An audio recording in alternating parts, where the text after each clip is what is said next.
Agora, a Bíblia lida e explicada com Alain Amorim. Para quem quer ouvir a Palavra de Deus de forma simples e compreensível. Olá, querido ouvinte, querida ouvinte, estamos de volta com o programa A Bíblia Lida e Explicada. Eu sou o pastor Alain Amorim. Nós vamos hoje mais um dia de fechamento de mais um capítulo do Evangelho de Mateus. Vamos estudar hoje então o finalzinho do capítulo, Mateus capítulo 15, a partir do verso 32 até o último versículo 39. Eu espero que a sua Bíblia já esteja aberta e você possa acompanhar comigo então a leitura da bendita palavra de Deus. Diz assim o texto: E chamando Jesus os seus discípulos, disse: Tenho compaixão desta gente, porque há 3 dias que permanece comigo e não tenho o que comer. E não quero despedi-la em jejum, para que não desfaleça pelo caminho.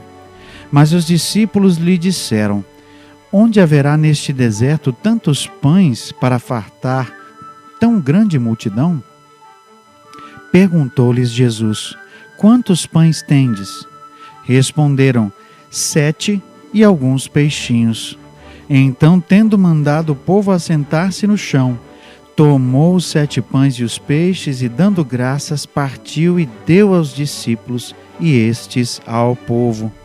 Todos comeram e se fartaram, e do que sobejou, recolheram 7 cestos cheios. Ora, os que comeram eram 4.000 homens, além de mulheres e crianças. E, tendo despedido as multidões, entrou Jesus no barco e foi para o território de Magadã. Nós vemos aqui algo novamente, igualmente extraordinário ao que vimos já relatado antes. Jesus já tinha alimentado uma multidão de 5.000 homens, já vimos essa questão dessa numeração. Agora aqui Jesus vai alimentar 4.000 homens e mais mulheres e crianças. Temos uma multidão de tamanho semelhante, muito grande, mas certamente é outra multidão e é outro milagre. Alguns intérpretes chegam a afirmar ou a conjecturar se não seria uma repetição do mesmo milagre. Mas nós temos aqui grandes diferenciais que nos ajudam a perceber que, na verdade, é outro momento, outro milagre, outra multidão, tá certo? E, igualmente, algo grandioso que Jesus faz. Eu quero antecipar aqui a grande e enorme diferença que realmente nos faz afirmar que esse é outro momento. Jesus não está aqui no meio do povo judeu. Lá, a maioria, se não todos que estavam naquela multidão dos 5.000 homens e mulheres e crianças que foram alimentados, eram judeus.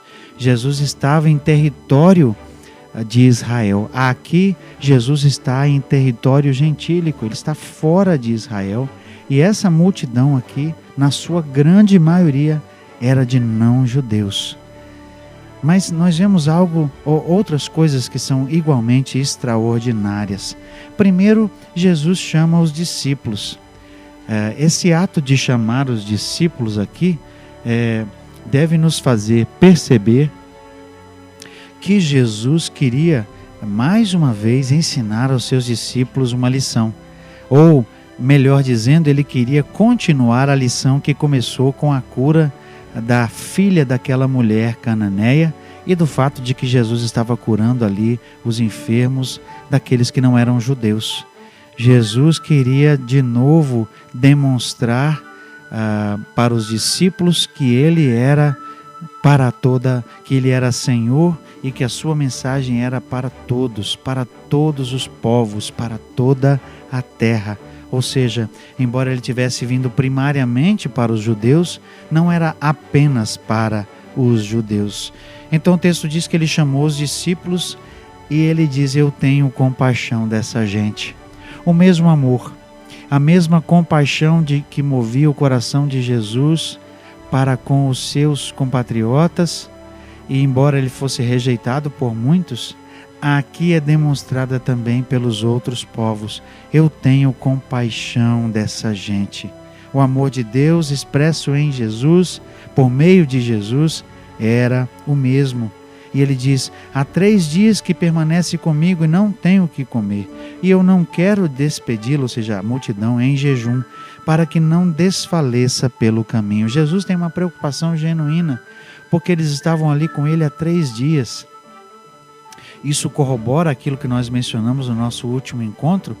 Eles estavam ali com Jesus por 3 dias e certamente nesse tempo a multidão só foi aumentando.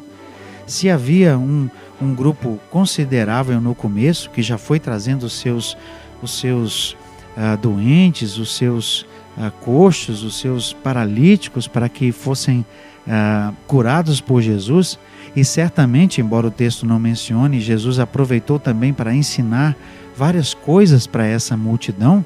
É o que parece sugerir o que nós lemos lá no comecinho do versículo 29, que ele estava assentado num monte, não é posição de ensino, como nós já vimos. Jesus aqui quer alimentar esse povo que já se tornou uma grande multidão.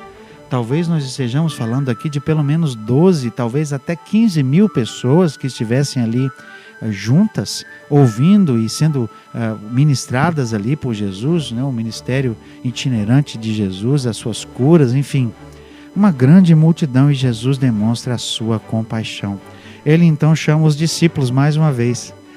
E não é que parece que os discípulos esqueceram o que Jesus tinha feito lá para o povo judeu? Os discípulos respondem assim: onde haverá nesse deserto tantos pães para fartar tão grande multidão? Isso está registrado no verso 33. Jesus então pergunta: quantos pães tendes? E responderam: 7 e alguns peixinhos. Então, tendo mandado o povo assentar-se no chão, tomou os 7 pães e os peixes, dando graças, partiu e deu aos discípulos, e estes ao povo. Os próprios discípulos foram recebendo o produto do milagre ali, o produto da multiplicação, da nova multiplicação, e eles mesmos foram distribuindo ao povo. Perceba você, meu querido ouvinte, minha querida ouvinte, que Mateus relata aquilo que era algo costumeiro com relação aos milagres de Jesus. Não há alarde, não há um foco excessivo no milagre em si. Nós não sabemos como foi que aconteceu, nós não sabemos como se deu essa multiplicação, se era ao partir, se Jesus orou e tudo então apareceu multiplicado. O fato é que Jesus dá graças e ele mais uma vez, com o seu poder, alimenta essa multidão. Certamente para que, assim como foi no caso da outra multiplicação, também esse povo aqui pudesse compreender que estava diante deles o pão do céu, o pão que veio de Deus. Jesus pôde compartilhar com eles aquilo que já estava compartilhado também com Israel. Eu sou o pão da vida. Eu sou o que dá o verdadeiro alimento espiritual. Eu sou o pão de Deus. É isso certamente que aquele povo pôde ouvir, e foi exemplificado e comprovado por meio desse maravilhoso milagre. Verso 37 diz que todos comeram e se fartaram, e do que sobejou recolheram 7 cestos cheios, ou seja, eles foram completamente saciados, E os que comeram eram 4.000 homens, além de mulheres e crianças. E tendo despedido as multidões, o texto diz, entrou Jesus no barco e foi para o território de Magadã. Jesus continuava a sua trajetória para além da região de Israel. Ele tinha saído, ele estava no meio do povo gentio. Jesus queria ensinar aos seus discípulos uma grande lição. Jesus também era o pão da vida para aqueles que não eram judeus. A graça de Jesus, a misericórdia de Jesus, a sua compaixão também seria expressa para aqueles que não eram da casa de Israel. A sua graça e a sua salvação, como nós vemos retratada lá no livro de Atos, a sua salvação chegaria também aos gentios. Meus queridos ouvintes, se você não é judeu de nascimento, e se você, por exemplo, não é um judeu messiânico que crê em Jesus, como eu, por exemplo, nós somos esses outros povos que igualmente recebemos a misericórdia e a graça de Jesus. Aleluia! Nós ouvimos o Evangelho e nós entendemos que também a graça de Jesus era para nós. Nós que não somos, na verdade, judeus. Nós que somos os outros povos, que naquele tempo de Jesus eram desprezados pelos líderes judeus. Havia um desprezo, um preconceito contra os outros povos. Eles, como nós vimos lá no estudo que fizemos no terceiro trecho aqui do capítulo 15 com a mulher cananeia, os judeus consideravam como cães. Eles, inclusive, às vezes chamavam os gentios de cães. Mas Jesus está aqui dizendo, eles são dignos de misericórdia. Eles também serão objetos da graça de Deus. Eles também receberão a misericórdia e receberão a salvação. Graças a Deus por isso. Graças a Deus que por meio de Jesus os discípulos começaram a entender que a salvação era para todos, que Jesus era o Salvador do mundo e não apenas dos judeus. É assim que termina esse maravilhoso capítulo 15, com a graça de Jesus estendida, com a sua misericórdia mostrada, comprovada ali para aquela multidão que ele saciou e certamente também saciou com seus ensinos e com a sua misericórdia. Nós vamos continuar o nosso estudo no Evangelho de Mateus no nosso próximo encontro, quando iniciaremos o capítulo 16. Até lá, que Deus abençoe a sua vida.